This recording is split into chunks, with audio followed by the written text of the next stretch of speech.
ભારતીય પરિવારોમાં વારે ઘડીએ કહેવામાં આવે છે કે દૂધ તો પીવું જ જોઈએ. ઘી દૂધની તો નદીઓ આપણા ગામડાઓમાં વહે છે અને ઘી દૂધ તો આપણા શરીર માટે બહુ સારું છે. ચોક્કસથી દૂધ તો પીવું જોઈએ. દૂધમાં ઓલમોસ્ટ તમને મોટાભાગના પોષણ મળી જાય છે. તો પછી દૂધને અમુક વસ્તુઓ જોડે ખાવાની આપણું આયુર્વેદ જ ના પાડે છે. અને આ જે ઇન્ફોર્મેશન હું તમને કહી રહ્યો છું એ મારી પર્સનલ નથી કહી રહ્યો, હું કંઈ એક્સપર્ટ નથી. મેં મિનિસ્ટ્રી ઓફ આયુષ, જે આપણા આયુષ વિભાગની ઓફિશિયલ વેબસાઇટ છે એના ઉપરથી આ ઇન્ફોર્મેશન લીધી છે.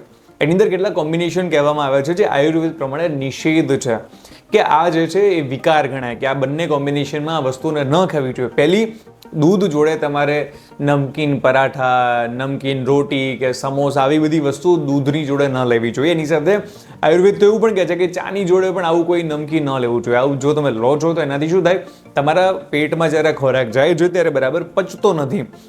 પરિણામે શું છે, એ પચે નહીં તો અંદર પડ્યો સડી જાય અને નીકળી જાય, પણ એના લીધે થઈને આપણે શરીરમાં તકલીફ ઊભી થાય છે.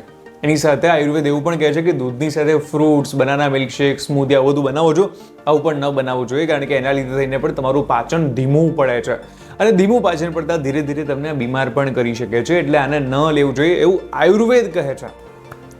અને ભાઈ, અમદાવાદમાં જો તમે રહેતા હોય તો તમે જોયું હશે કે જ્યાં જુઓ ત્યાં તમને ચીઝ તો જોવા મળતું જ હશે. તો જે ચીઝ હોય છે એને દહીં છે, ફ્રૂટ છે, દૂધ છે, જે બીન્સ આવે છે, આ તમામ વસ્તુ સાથે ન લેવું જોઈએ. હોટ ડ્રિંક્સ આવે છે, આ બધી વસ્તુ જોડે ન લેવું જોઈએ. જે તમે ઈંડા ખાતા હોય તો ઈંડા જોડે પણ ચીઝ તમારે ન ખાવું જોઈએ, આવું તમને આયુર્વેદ કહે છે. તો આવી જે અમુક વસ્તુઓ છે તમારે દૂધ સાથે લેવાની ટાળવી જોઈએ, કારણ કે એ જે કોમ્બિનેશન છે, કોમ્બિનેશન બરાબર નથી હોતું, તમારા શરીર માટે યોગ્ય નથી.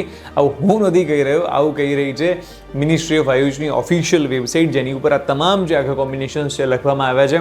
હું તમને તમામ આખો ફોટો આપી દઉં છું. આમાં તમે બીજા બધા જેટલા પણ કોમ્બિનેશન છે એ તમે જોઈ શકો છો. પણ મેં જે મેજોરિટી તમને દૂધ સાથે જે વસ્તુ લેવાની હતી કહી, કે આ વસ્તુ તો ભૂલથી ન લેતા, નહીંતર એ તમારા સ્વાસ્થ્ય માટે જરા પણ સારી નથી.